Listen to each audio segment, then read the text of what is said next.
Debt gets a bad rep, but not all debt is created equal. Let's break down the difference between good debt and bad debt in a way that actually makes sense. What is debt? Debt is money you borrow with the promise to repay, often with interest.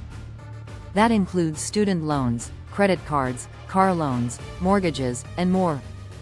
But the type of debt and how you use it makes all the difference. Good debt explained. Good debt is debt that helps you build wealth or increase your value. Examples: student loans, if the degree increases your income; mortgages, building equity in a home; business loans, if it grows income. These types of debt usually offer lower interest rates and long-term benefits. Bad debt explained.